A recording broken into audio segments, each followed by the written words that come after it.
குழந்தைகளிடம் அலைபேசியை கொடுத்துவிட்டு பெருமையாக பார்த்து ரசிக்கின்றது இந்த சமூகம். அலைபேசி என்பது அவசர தாவிக்கு மட்டுமே சொல்லிக் கொடுத்தீர்களா?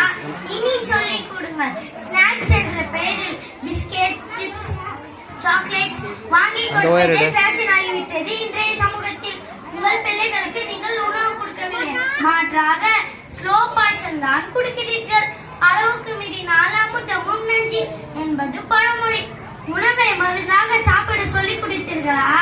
இனி அது சொல்லிக் கொடுங்கள். உங்களின் பல பேரின் பிள்ளைகளுக்கு தன்னம்பிக்கைக்கும் தலைகணத்திற்கும் வேறுபாடு தெரியுமா? உங்கள் பிள்ளைகளுக்கு குடும்ப சூழ்நிலை எடுத்து கூறுங்கள். உங்கள் பிள்ளைகளுக்கு மாத வருமானம் தெரியுமா? நீ சொல்லிக் கொடுங்கள்.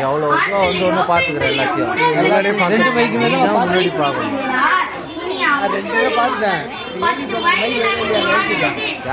வயதில் அணி மாறியது, ஒரு வெளியில் அணி மாறியது என்று சொல்லிக் கொடுத்தீர்களா? இனி அது சொல்லிக் கொடுங்க. நம்மளின் பல பேருக்கு ஐபோனின் விலை தெரியும், வந்த திரைப்படத்தின் வசூல் தெரியும், வர போகும் திரைப்படத்தின் புள்ளி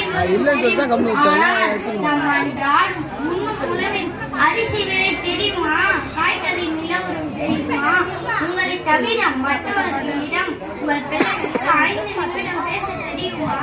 உறவுகளை ஒதுக்குங்கள் என்று சொல்லிவிட்டால் அவர்கள் வளர்ந்த பின் ஒதுக்கி நின்ற முதல் நபரி நீங்களாக இருப்பீர்கள். முதியோர் இல்லத்தில் இந்த மனித சமூகத்திற்கு பெற்றோர்கள் ஆகிய நீங்கள் செய்ய வேண்டிய மிகப்பெரிய கடமை என்றால் பிள்ளைகளை அறம் சார்ந்த பிள்ளைகளாகவும் அறிவு சார்ந்த பிள்ளைகளாகவும் உருவாக்குவதற்குத்தான். இறுதியாக இங்குள்ள அனைவருக்கும் நான் ஒன்று சொல்லிக் கொடுக்கட்டுமா? உங்கள் அருகில் பிள்ளைகளை அமர வைத்து கூறுங்கள். இன்று தலை குனிந்து புத்தகத்தை நீ பார், நாளை தலை நிமிர்ந்து இந்த உலகமே உன்னை பார்க்கும் என்று பிள்ளைகளை படி படி என்று கூறுகிறார். ஆனால் அவர்கள் முன் நீங்கள் அலைபேசியில் வீடியோ பார்த்தால் எப்படி? இத்துடன் நிறைவு செய்கிறேன். நன்றி.